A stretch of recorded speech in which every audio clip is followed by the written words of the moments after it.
Di sini malam minggu saya membukakan suatu cerita, khusus cerita ini mengenai sejarah Tanjung Muda, dikarenakan ada cerita-cerita dari orang tua kami.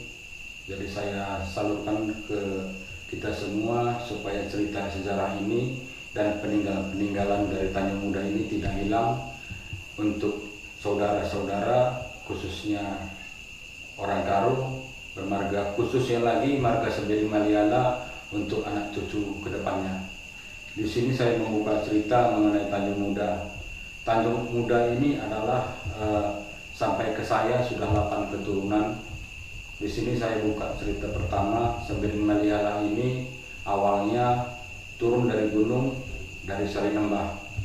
Dari Sarinembah itu di sini saya berdiri sambil menceritakan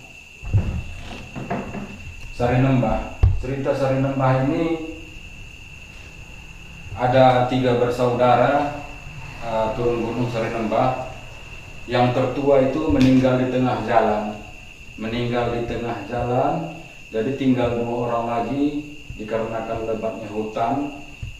Kebetulan mereka itu yang tertua itu membawa kerbau, jadi meninggal di tengah jalan. Jadi yang tengah itu sekarang ini terdampar di daerah Ujung Bandar, Kecamatan Salapian. Dan terakhir yang paling muda terdampar di Selesai. Awalnya di Selesai ini kakek kami itu marga Sembiring Maliala itu pertama jadi suruh-suruhan orang dikarenakan baik. Ibaratnya di situ waktu masa kerajaan Selesai masih ada. Kakek kami ini marga Sembiring Maliala ini dipanggil untuk sebagai awalnya itu sebagai untuk memberikan makan ternak dari kerajaan seperti kuda dan lain-lain. Lama kelamaan di sini kakek kami itu dibuat satu pekerjaan itu ikut berperang. Tapi raja kerajaan Selesai itu melihat suatu karakter Sembiring Maliala dari kakek kami ini. Dia mengangkat satu jabatan sebagai panglima perang kerajaan Selesai. Dari sinilah semua cerita ini tersalur karena orang tua kami dulu kepingin membuka sejarah ini supaya jangan hilang untuk anak cucu yang nantinya. Begitu juga saudara-saudara yang jauh, dan akhirnya sekarang ini tidak tanda saudara Sembiring Maliala banyak yang tidak ditanda lagi. Di sini saya bukakan dari awal cerita ini. Sembiring Maliala itu bekas panglima perang kerajaan Selesai. Di dalam bekas panglima perang kerajaan Selesai itu, dalam masa jabatan itu kakek kami ini suatu pekerjaan yang baik. Selesai permasalahan itu tidak ada masalah. Jadi raja itu memberikan suatu anugerah atau memberikan suatu penghargaan kepada kakek kami itu, diberikanlah suatu istri. Dulu itu istrinya baru perangin-angin dari kurma. Dan satu lagi kakek kami itu setelah berumah tangga dibolehkan itu membuat kampung sendiri atau membuat tempatnya sendiri di pinggiran Sungai Wampu. Jadi kakek kami itu mencari tempat di pinggiran Sungai Wampu tidak jauh dari Kerajaan Selesai. Jadi kakek kami ini membuat satu kampung itu dijuluki dengan Tanjung Muda. Awalnya Tanjung itu adalah Sungai Wampu yang menjorok ke daratan. Karena kakek kami tinggal di situ, lama-lama menjadi kampung yang besar. Jadi orang menyebutnya itu Tanjung Anak Si Muda.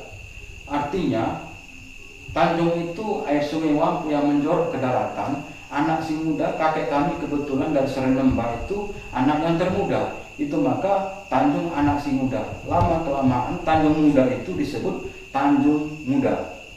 Inilah dari sekarang itu sampai sekarang ini nama Tanjung Muda. Bukan Tanjung Muda. Tanjung Muda ini adalah khas suku orang Karo Muda. Bukan Tanjung Muda. Banyak sekarang ini oknum-oknum yang lain itu banyak membuat Tanjung Muda. Tanjung Muda itu secara nasional itu nasional, tapi tidak kelihatan lagi suku Karo. Tanjung Muda itu adalah suku Karo. Ya, kepada kita semua itu supaya kita menghargai sejarah. Jangan lupa kita menghargai sejarah bahwa Tanjung Muda itu adalah khas suku Karo. Di sini saya ceritakan. Ini telah kami buat suatu bentuk supaya tidak hilang. Tanjung Muda ini awalnya berumah tangga itu yang diberikan dari Raja Selesai itu perempuan beru perangin-angin yang datangnya dari Kurmang. Jadi Tanjung Muda ini kakek kami berumah tangga mempunyai anak 3. Mempunyai anak 3 itu satu laki-laki, 2 perempuan. Jadi yang satu laki-laki itulah sebagai generasi penerus kakek kami dari Tanjung Muda. Yang perempuan yang kedua berumah tangga dengan marga Ginting Saragi. Berumah tangga dari marga Ginting Saragi ini awalnya ini Ginting Saragi ini dari konon ceritanya itu yang kami kutip dari orang tua. Ginting Saragi ini datangnya dari Sultan Langkat.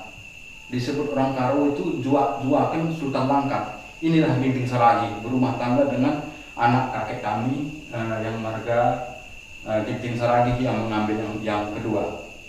Jadi yang selanjutnya di sini putri yang ketiga. Putri yang ketiga inilah nanti saya buka lagi satu cerita yang agak panjang. Di sini putri ini hilang raib. Inilah disebut kalau kami suku Karo khususnya Tanjung Muda ini mengetahui ini namanya Nini Empong, hilang raib. Kenapa dibilangkan hilang raib? Dulu masa gadisnya itu nenek kami ini anak dari penghulu yang pertama ini masih gadis. Jadi masih gadis itu dia selalu berayun-ayun di pinggiran Sungai Wampu, mempunyai rambut yang panjang. Kalau orang Karo disebut itu 7 lantaran. Jadi 7 jemuran kain itu dirapatkan itu baru bisa dijemur rambutnya saking panjangnya. Stop.